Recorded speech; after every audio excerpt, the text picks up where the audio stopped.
La Sociedad Médica del Hospital Ángeles de Tijuana, encabezada por la doctora Noemí Cabrales, en su compromiso de difusión de la salud, presentamos una interesante entrevista con la doctora Hilda Gutiérrez Mansur, quien es ginecóloga egresada del Hospital Civil de Guadalajara y es certificada por el Consejo Mexicano de Ginecología. Ella tiene un diplomado en colposcopía y patología del tracto genital inferior y tiene también la especialidad en endoscopía ginecológica. Actualmente ejerce su medicina privada en el Hospital Ángeles de Tijuana. Yo soy el doctor Andrés Hernández Porras, urólogo oncólogo con entrenamiento en cirugía robótica y actualmente encargado del comité de difusión de la Sociedad Médica del Hospital. Hilda, muchísimas gracias por aceptar nuestra invitación y hablarnos de este problema o estos dilemas tan frecuentes que es alrededor de los anticonceptivos orales. Mucho se escucha de nuevos anticonceptivos, dosis bajas, dosis altas, que sí, que no son candidatos, pero sí me gustaría que nos explicaras, entre tantos anticonceptivos, perdón, orales como los inyectables, los parches, los anillos vaginales, implantes intrauterinos, toda esa gama tan amplia, ¿cómo se puede determinar cuál es el mejor? O sea, me imagino que una persona entra a la farmacia y no sabe ni por dónde empezar. Obviamente debe de tener el respaldo de un ginecólogo que los aconseje, pero creo que es importante que también sepan por dónde orientarse un poco mejor. Entonces, ¿cuál es el mejor? Buenas tardes, doctor, y buenas tardes a todas las personas que nos escuchan. Muchísimas gracias por la invitación y ante todo, pues felicitarlo por este proyecto tan bonito en el que nos podemos dar todos a conocer estos temas que son tan importantes, ¿no? Que parecen ser sencillos, pero son de gran importancia, sobre todo en mi caso, pues para la salud femenina. En cuestión de lo que es tema anticoncepción, pues sí, o sea, es un tema muy amplio del que podemos hablar y hoy por hoy le puedo decir que a pesar de la gran variedad que hay de anticonceptivos, no podemos decir que uno es mejor que otro en sí nada más en general. Va a depender mucho de cada caso en cada paciente. Y esto pues lo vamos a definir en el proceso de lo que es la primer consulta ginecológica o al tiempo que la paciente vaya a consulta con su ginecólogo, ¿no? Eso que mencionó usted sobre que la paciente que llega a la farmacia, cuál es el mejor método para tomar, porque sí es algo que comúnmente suele hacer la mujer, pues obviamente no es lo más adecuado. ¿Por qué? Porque pues probablemente algo que le conviene a una muchacha de 20 años, pues no le convenga a una mujer de 35 o 40 años de edad, ¿no? Entonces, esto va a depender que nosotros tomemos la elección sobre un anticonceptivo o sobre otro.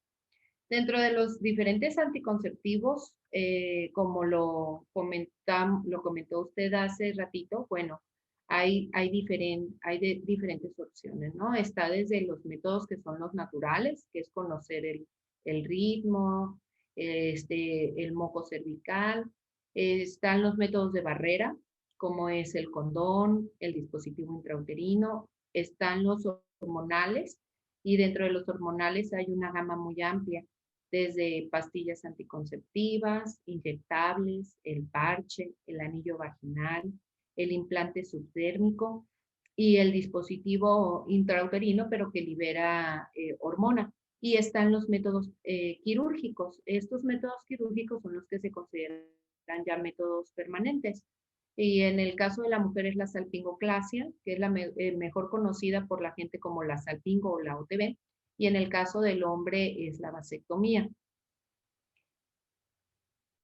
Ok. En- Perdón, ¿me decías? sí, no, sí, ok, nosotros en el transcurso de la consulta ginecológica, eh, en el momento del interrogatorio, el médico tomará en cuenta ciertos factores de la paciente para decidir algún método u otro, ¿no? Entre estos, pues va a ser la edad de la paciente, la paridad, el estilo de vida, por ejemplo, si lleva un estilo de vida sedentaria o activa.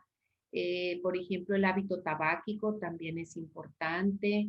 Y también, por ejemplo, lo que es el deseo de la concepción, o sea, en cuánto tiempo se quiere la mujer embarazar o si ya no se quiere embarazar, ¿no? Y al momento de la exploración física tomará también en cuenta ciertos parámetros como es la presión arterial, la revisión ginecológica, tomando en cuenta la exploración mamaria y viendo pues los parámetros hoy en día, pues prácticamente los ginecólogos tenemos capacitación y tenemos equipo para hacer ultrasonido y poder ver de primera instancia los órganos pélvicos como es el útero y los ovarios, ¿no? Entonces ya todo eso se toma en consideración y es que se decide en conjunto con la paciente algún método u otro.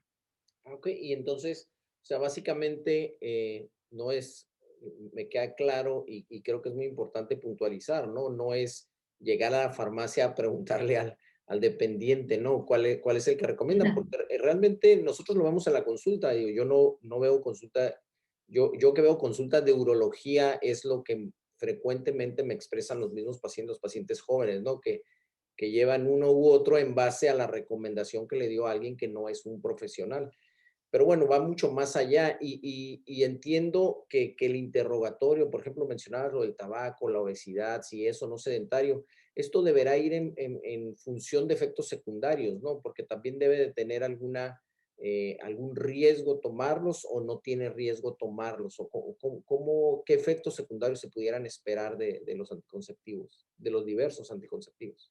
Ujú. Bueno, los anticonceptivos tienen muchos beneficios con las nuevas dosificaciones que tenemos hoy en día. Incluso aparte de funcionar como métodos anticonceptivos, podemos tratar diferentes enfermedades o incluso prevenir otras.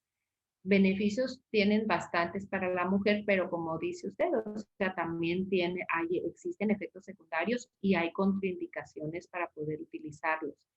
Entonces, dentro de los efectos secundarios, en la gran mayoría de ellos son efectos transitorios y leves, que puede ser desde dolor de cabeza, náusea, mareo, malestar intestinal, dolor de cabeza, no sé si ya lo mencioné, puede ser también cambios del estado del ánimo, ¿verdad? A veces se ponen un poquito más depresivas, pero también, por ejemplo, en aquellas pacientes que fuman, que tienen obesidad, también se incrementa el riesgo de trombosis venosa. Entonces, pues digamos que hasta cierto punto aquí ya entraríamos en el área de lo que es la contraindicación, ¿no? De algún u otro anticonceptivo para ciertas pacientes. Entonces, la hipertensión arterial sistémica también nos puede contraindicar el uso de algún tipo de anticonceptivos o algunas otras enfermedades sistémicas, como por ejemplo en pacientes con lupus, el dar anticonceptivos es una contraindicación, ¿verdad? Porque eso exacerba los síntomas de lupus, a diferencia de las pacientes con artritis reumatoide, que el uso de anticonceptivos combinados mejora la situación de la artritis reumatoide, ¿no? Entonces, por ejemplo, pues pacientes que son diabéticas, también hay que tomar en cuenta la situación de la paciente, si está controlada, no está controlada, qué tipo de diabetes tiene, qué utiliza para controlar su diabetes para poder decidir el método anticonceptivo. Entonces, aquí pues sí son bastantes factores los que tenemos que tomar en cuenta para esta situación. Por ejemplo, me viene a la mente el caso de una paciente que me llegó el año pasado. Era una paciente que venía por el endoceptivo intrauterino liberador de levonorgestrel. Entonces, su intención pues era ya no embarazarse, ¿no? Y al momento que la revisé, le hice su exploración, le tomo su Papa Nicolau, le hago su revisión normalmente pues yo al mismo tiempo del Papa Nicolau también hago la colposcopía, es una rutina que tengo, y le encuentro ahí un área seto blanca que me hace sospechar de una lesión intraepitelial. Entonces le dije en ese momento, le digo, ¿sabes qué? Necesito investigarte un poquito más al respecto. Y pues sí, o sea, la paciente tenía una lesión intraepitelial de alto grado, ¿no? Entonces, bueno, en el caso de ella, pues tener la lesión intraepitelial, más aparte el endoceptivo intrauterino, que no deja de ser un cuerpo extraño y que aparte está liberando hormona, pues es una contraindicación para que lo pueda tener Entonces, pues en el caso de ella específicamente se trató su condición y ya posteriormente que se recuperó de ello, ya pudo aplicarse el endoséptico intrauterino, ¿no? Entonces, bueno, sí son diferentes puntos que tenemos que ver en la consulta para evitar estos efectos no deseados en la paciente, ¿no? O que exacerben alguna patología que ya tienen ellas de fondo. Ok, y por ejemplo, los anticonceptivos orales o los anticonceptivos de depósito obviamente se manejan a través de hormonas, pero o funcionan a través de hormona, pero por ejemplo, el dispositivo intrauterino que tiene hormonas, ¿es la misma cantidad o digamos es esa concentración tan alta de hormonas que libera como para hacerlo también parte de las contraindicaciones o es una opción viable? Ok, bueno, dentro de los anticonceptivos hormonales tenemos diferentes opciones, ¿no? O sea, entonces, que son orales, inyectables, transdérmico, parches, anillo vaginal y el dispositivo intrauterino. Dentro de estos, hay una parte va a ser combinados, que contienen etinil, estradiol y progesterona, y los otros van a ser de pura progesterona. Entonces, dentro de los que son de pura progesterona, puro progestágeno, están los endoceptivos intrauterinos liberadores del levonorgestrel, que es pues en sí la progestina que se utiliza. Estos endoceptivos intrauterinos hay diferentes opciones. Están diseñados para liberar una microdosis de levonorgestrel programada día con día durante cierto tiempo.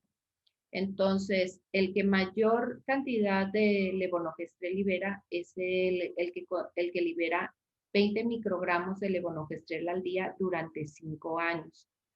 Este endoceptivo intrauterino en los primeros años sí va a alcanzar niveles sistémicos como para inhibir también la LH. Sí, a raíz de este se hizo otro endoceptivo intrauterino porque se vio que sí tenía estos efectos sistémicos. Entonces se hizo un endoceptivo que nada más dura por 3 años y libera 8 microgramos por día. Ese está muy bien, es igual de altamente efectivo como método anticonceptivo, pero tenía el efecto secundario de que daba muchos problemas de sangrados intermenstruales a la paciente. Entonces esto era muy incómodo para la usuaria y terminaba pues prefiriendo retirarlo, ¿no? A raíz de esto se vio que se decidió hacer un endoceptivo que tuviera una liberación, digamos, como intermedia, que es el que libera 12 microgramos por día durante 5 años. Y es el que actualmente pues es el que más se utiliza a la fecha, ¿no? Ya sea el de 12 microgramos diarios de levonorgestrel o el liberador de 20 microgramos diarios de levonorgestrel. No, pues queda claro, en definitiva, no es algo tan sencillo, es algo mucho más profundo y que requiere pues de la supervisión de un experto, ¿no? Para, como comentabas, el caso en donde se encontró un pequeño tumor ahí en la paciente y que, bueno, pues es primero resolver problemas de base y después atender a lo que se iba originalmente a la consulta. Y bueno, creo que es muy valiosa la información, Hilda, porque queda en claro que se debe tomar antes el apoyo de un profesional, el respaldo de un profesional para elegir cuál es el mejor y tratar de evitar o disminuir las posibilidades de efectos secundarios, ¿no? Eh, Realmente te agradecemos mucho tu tiempo y tu experiencia a nombre de la Sociedad Médica del Hospital Ángeles de Tijuana y de la doctora Noemí Cabrales, que es presidenta actualmente de la sociedad. Y te queremos invitar en un futuro a que nos compartas más de tu experiencia en otros temas, en otros ramos de la ginecología, perdón. Pues muchísimas gracias a usted, doctor, y a la doctora Noemí por la invitación. Yo encantada de participar en estos eventos informativos porque yo pienso que a todos nos beneficia y nos retroalimenta. No, Que tengan muchísimas bonita gracias. tarde. Gracias igualmente, Gilda. Hasta luego. Muchas gracias.